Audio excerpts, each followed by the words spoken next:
الحمد لله رب العالمين والصلاة والسلام على سيد المرسلين وعلى آله وأصحابه أجمعين أما بعد فقد قال الله تبارك وتعالى في القرآن المجيد والفرقان الحميد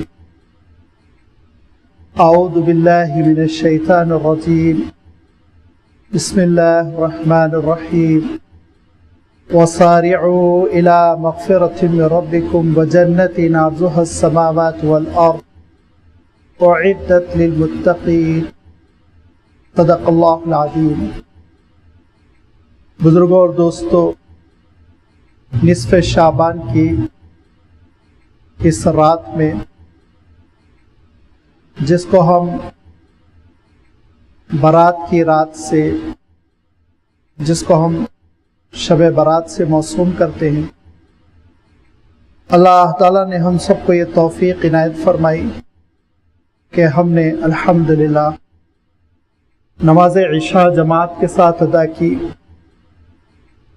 اللہ تعالیٰ کا یہ بے پناہ احسان ہے، اس کا فضل ہے کہ اس نے کروڑ انسانوں میں سے ہمارا انتخاب ایمان کے لیے کیا، اور لاکھوں ایمان والوں میں سے ہمارا انتخاب اپنے دربار کی حاضری کے لیے فرمایا۔ حضور اکرم صلی اللہ علیہ وسلم نے یہ ارشاد فرمایا ہے کہ جس نے نماز عشاء اور نماز فجر، یہ دونوں نمازیں جماعت کے ساتھ ادا کر لی، اللہ تعالیٰ اس کے لیے پوری رات کے قیام کا اجر لکھتا ہے۔ اللہ تعالیٰ اس کو پوری رات کے قیام کا اجر عنایت فرماتا ہے۔ تو الحمدللہ 50% حصہ تو ہم نے کر لیا کہ نماز عشاء جماعت کے ساتھ ادا کی، اور انشاءاللہ یہ عزم مصمم ہے کہ فجر کی نماز بھی جماعت کے ساتھ ادا کریں گے، اور انشاءاللہ اللہ تعالی پوری رات کے قیام کا اجر عنایت فرمائے گا۔ اور پھر اس رات کے قیام کا، جس رات کے سلسلے میں اللہ کے رسول صلی اللہ علیہ وسلم نے کئی فضیلتیں بیان فرمائی، لیکن ان فضیلتوں میں اور اس رات کی اہمیت میں ایک اہمیت ایسی ہے، ایک فضیلت ایسی ہے جو تقریباً ہر حدیث میں وارد ہوئی ہے۔ جیسے ایک حدیث میں جو امام ترمذی رحمۃ اللہ علیہ روایت کرتے ہیں کہ حضرت عائشہ رضی اللہ تعالی عنہ روایت کرتی ہیں کہ رات میں نے اللہ کے رسول صلی اللہ علیہ وسلم کو بستر پر نہ پایا، میں تلاش میں نکل پڑی تو دیکھا اللہ کے رسول صلی اللہ علیہ وسلم بقیع کے قبرستان سے واپس آ رہے ہیں، جس کو ہم عام اصطلاح میں جنت البقیع کہتے ہیں۔ حضور اکرم صلی اللہ علیہ وسلم کی جب نگاہ حضرت عائشہ رضی اللہ تعالی عنہ پہ پڑی تو آپ صلی اللہ علیہ وسلم نے ارشاد فرمایا کہ بی بی، کیا آپ کو یہ اندیشہ ہوا کہ اللہ اور اس کا رسول آپ کے معاملے میں ناانصافی کریں؟ تو حضرت عائشہ رضی اللہ تعالی عنہ جواب دیتی ہیں کہ بخدا مجھے یہ اندیشہ نہیں ہے کہ اللہ اور رسول ناانصافی کرے، لیکن مجھے اندیشہ ہوا کہ آپ گئے تو کہاں گئے، اسی لیے میں آپ کی تلاش میں نکلی۔ تو آپ صلی اللہ علیہ وسلم ارشاد فرماتے ہیں یہ شعبان کی وہ رات ہے جس پر نصف شعبان گزر چکا ہے، 15ویں رات، اور آج اللہ تعالیٰ بہت مغفرت کا فیصلہ فرماتا ہے۔ اتنی مغفرت کہ حضور اکرم صلی اللہ علیہ وسلم نے مثال دیتے ہوئے یہ ارشاد فرمایا کہ عربوں کا ایک قبیلہ تھا بنو کلب، اور اس قبیلے کا کام تھا بکریاں پالنا، تو لازمی بات ہے یوں ہی بکری ایسا جانور ہے جس میں بڑی برکت ہوتی ہے، لہذا کوئی قبیلہ پیشہ ہی بنا لے تو ان کے پاس کتنی بکریاں ہوں گی سوچئے۔ تو آپ صلی اللہ علیہ وسلم نے یہ مثال دیتے ہوئے ارشاد فرمایا کہ قبیلے بنو کلب کی بکریوں کے جتنے بال ہیں اتنے افراد کی اللہ تعالیٰ آج مغفرت فرماتا ہے۔ اس کا حاصل یہ ہے کہ بکثرت بہت سارے لوگوں کی اللہ تعالیٰ، بے شمار لوگوں کی اللہ تعالیٰ مغفرت فرماتا ہے۔ دوسری حدیث میں اللہ کے رسول صلی اللہ علیہ وسلم ارشاد فرماتے ہیں اذا جاءکم النصف من شعبان، کہ اے میری امت کے لوگوں، جب ماہ شعبان کا نصف ہو جائے اور رات آ پہنچے تو اللہ تعالیٰ کی رحمتیں تم سے اتنا قریب آ جاتی ہیں جیسے کہ اللہ تعالیٰ بس آسمان دنیا پر متمکن ہو، جلوہ افروز ہو۔ اور پھر یہ اعلان کیا جاتا ہے، یہ آواز لگائی جاتی ہے، منادی ہوتی ہے کہ ہل من مستغفر فیغفرہ اللہ، ہے کوئی اللہ تعالیٰ سے مغفرت مانگنے والا کہ اللہ تعالیٰ اس کے لیے مغفرت کا فیصلہ کر دے۔ ہل من مسترزق فیرزقہ اللہ، ہے کوئی اللہ تعالیٰ سے رزق میں کشادگی مانگنے والا کہ پھر اللہ تعالیٰ اس کے رزق کو کشادہ کر دے۔ ہل من مستعف فیعفہ اللہ، ہے کوئی اللہ سے عافیت مانگنے والا کہ اللہ تعالیٰ اس کے لیے عافیت کے فیصلے کر دے۔ ایک حدیث میں حضرت علی رضی اللہ تعالیٰ عنہ ارشاد فرماتے ہیں کہ اللہ کے رسول صلی اللہ علیہ وسلم نے مجھ سے خطاب کرتے ہوئے ارشاد فرمایا کہ دیکھو علی، جب نصف شعبان ہو جائے تو فقوموا لیلہا وصوموا نہارہا، اس رات کو تم قیام کرو، عبادت کرو، اللہ کو یاد کرو، کیونکہ اللہ تعالیٰ بڑی مغفرت فرماتا ہے، اور اس کے بعد والے دن میں تم روزہ رکھو۔ حضور اکرم صلی اللہ علیہ وسلم نے مختلف حدیثوں میں یہ بات ارشاد فرمائی کہ اللہ تعالیٰ خوب مغفرت فرماتا ہے۔ ہاں، ابن ماجہ کی ایک حدیث میں یہ بھی آیا ہے اِلَّا لِمُشْرِكٍ وَمُشَاحِنٍ، سوائے اس کے جو شرک کرتا ہے اور سوائے اس کے جو رشتوں کو کاٹتا ہے، دل میں نفرتوں کو رکھتا ہے، بغض و عداوت کو پالتا ہے، ایسے شخص کو چھوڑ کر اللہ تعالیٰ باقی سب لوگوں کی مغفرت کے فیصلے فرماتا ہے۔ یہ وہ مختلف روایتیں ہیں جو آپ دیکھیں گے کہ امام ترمذی نے، امام ابن ماجہ نے، امام بیہقی نے، اور سنن دارمی میں اور سنن نسائی میں مختلف ائمہ حدیث نے اس کو بیان کیا، اگرچہ کہ ٹیکنیکلی سند میں ایک بحث ہے۔ ابن لہیہ ایک راوی ہے جو امام بخاری رحمۃ اللہ علیہ کے لیے غیر معروف ہے، جس کے لیے امام بخاری رحمۃ اللہ علیہ نے اس حدیث کو قبول کرنے سے انکار کیا، لیکن یہ حدیث جو مختلف سندوں سے آئی ہے تو دور حاضر کے جو سب سے بڑے سلفی عالم اور محدث سمجھے گئے شیخ ناصر الدین البانی، انہوں نے صاف لکھا ہے اس حدیث کے حاشیے میں کہ ھذا حدیث قوی عندی لشواہدہ، کثرت سے روایت کی وجہ سے یہ حدیث بڑی قوی ہو جاتی ہے۔ کہا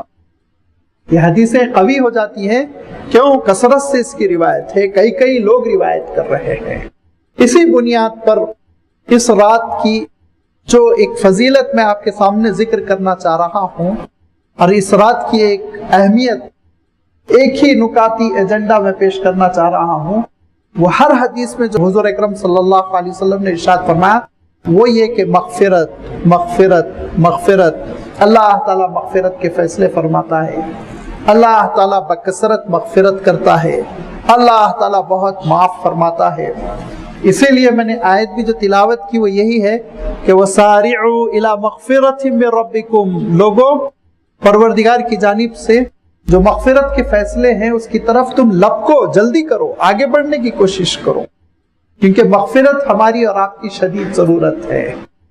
مغفرت کی تشریح کیا ہے؟ مغفرت کے معنی یہ ہے کہ اللہ تعالیٰ گناہوں کے اوپر پردہ ڈال دے، گناہوں کو معاف فرما دے، پردہ پوشی فرمائے۔ عفو درگزری سے اللہ تعالیٰ کام لے، اس کو مغفرت کہتے ہیں۔ اسی سے اللہ تعالیٰ کی صفت غافر ہے، اسی سے اللہ تعالیٰ کی صفت غفور ہے، اسی سے اللہ تعالیٰ کی صفت غفار ہے۔ جب بندہ ظالم ہوتا ہے، گناہگار ہوتا ہے تو اللہ تعالیٰ غافر ہوتا ہے، اور جب بندہ ظلام ہوتا ہے، خوب گناہ کرتا ہے، تو اللہ غفار بن جاتا ہے اس کے حق میں، جب وہ مغفرت طلب کرتا ہے، استغفار کرتا ہے۔ اور جب بندہ ظلوم ہو جاتا ہے، عادی بن جاتا ہے گناہوں کا، اور پھر جب وہ توبہ کر کے رو کے گڑ گڑا کے اللہ تعالیٰ سے معافی مانگتا ہے تو اللہ تعالیٰ اس کے حق میں غفور بن جاتا ہے۔ تو وہ غافر الذنب بھی ہے، وہ غفار بھی ہے، وہ غفور بھی ہے، اس کی تینوں صفتیں ہیں قرآن پاک میں اللہ تعالیٰ نے بار بار بیان فرمائی۔ اب یہ ایک موقع ہے کہ ہم مغفرت طلب کریں، اللہ تعالیٰ سے اپنے گناہوں پر نادم ہو کر توبہ کرتے ہوئے اس کی معافی ہم چاہیں، اس سے ہم معافی مانگ لیں۔ یہ ایک ایسا عمل ہے، آپ اندازہ کریے اس عمل کی اتنی اہمیت ہے، اتنی اہمیت ہے کہ اللہ تعالیٰ نے قرآن پاک میں اپنے سب سے برگزیدہ بندے کون ہوتے ہیں؟ انبیاء اور رسول، نبیوں اور رسولوں کے واقعات اللہ تعالیٰ نے قرآن مجید میں بیان فرمائے۔